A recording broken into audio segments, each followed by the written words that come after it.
ଓ ଓ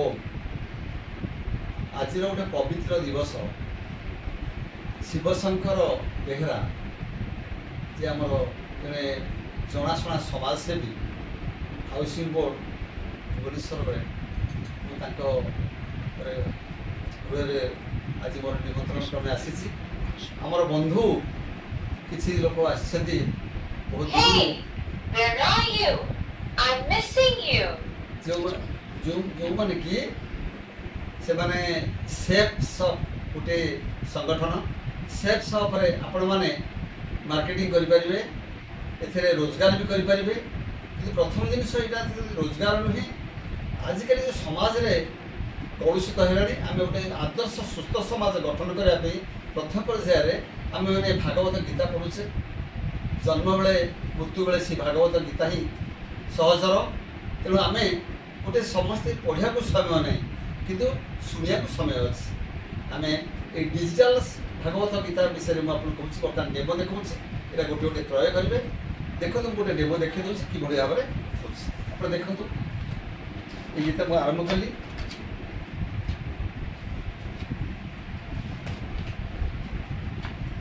ଦେଖନ୍ତୁ ସାର୍, କୋଉଟା ଏଇଠୁ ଆରମ୍ଭ କରିବ। ଆପଣ ଦେଖନ୍ତୁ, ଏଇ ଯେଉଁ ମେସିନ୍ଟି ଏଇଠି ଟଚ୍ କରିବା।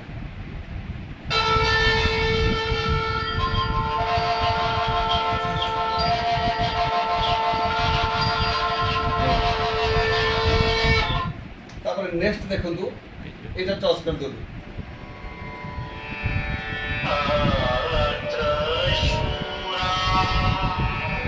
দেখুন, নেক্সট বটন টচ করে দেবে। দেখুন, দিস ইজ এ মিরাকল। দেখুন, আরো দেখুন,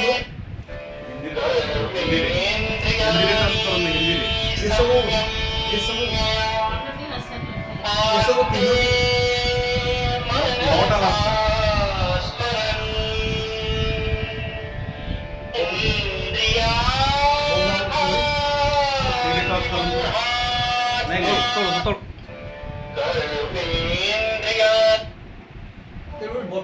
मूर्ख पुरुष कर्मेंद्रियों को हठपूर्वक रोक कर मन से इंद्रियों के भोगों का चिंतन करता रहता है। The man who controls the senses but mentally keeps thinking about the sensory objects is mind is deluded and sound a hypocrite. ଆପଣମାନେ ଚାଲୁ ବହୁତ କରି ସାରିଲେଣି। ତେଣୁ ବର୍ତ୍ତମାନ ଏ ହିନ୍ଦୀ, ଇଂରାଜୀ ଏବଂ ସଂସ୍କୃତ ତିନୋଟି ଭାଷାର ଅଛି। ବର୍ତ୍ତମାନ 13ଟି ଭାଷାରେ ଏହାର ସଂସ୍କରଣ ହୋଇଛି। 13ଟି ଭାଷାରେ ଆମ ଓଡ଼ିଆ ଭାଷା ମଧ୍ୟ ଏଥିରେ ଅଛି। ତେଣୁ ଆପଣମାନେ ଆମର କେଆର୍ ୱାର୍ଲ୍ଡ ସଂଗଠନ ଯେଉଁ ଅଛି, ଆମର ୱେବସାଇଟ୍ କେଆର୍ ୱାର୍ଲ୍ଡ ପଥିକ ବନ୍ଧୁ, ସେ ୱେବସାଇଟ୍ ହେଉଛି ତ www.krworldngo.org। ଆଉ ଯେଉଁ ୟୁଟ୍ୟୁବ୍ ଚ୍ୟାନେଲ୍ ଅଛି @KR World ପଥିକ ବନ୍ଧୁ, ତାକୁ ଆପଣମାନେ ସବସ୍କ୍ରାଇବ୍ କରିବେ। ଦେଖନ୍ତୁ, ଏଥିରୁ ବହୁତ ତଥ୍ୟ ପାଇପାରିବେ ଏବଂ ଏହି ପୁସ୍ତକଟି ଆପଣଙ୍କ ପାଖରେ ଘରେ ପହଞ୍ଚିଯିବ। ଆର ବିଷୟ ପାଇଁ ଆମେ ଆପଣଙ୍କର ଫୋନ୍ ନମ୍ବର ଦେଇଛୁ 9937576888। ସେଫ୍ ସପ୍ ଆମର ଏଇ କମ୍ପାନୀ ମାଧ୍ୟମରେ ଏଇଟା ପ୍ରଚାର ପ୍ରସାର ହେଉଛି।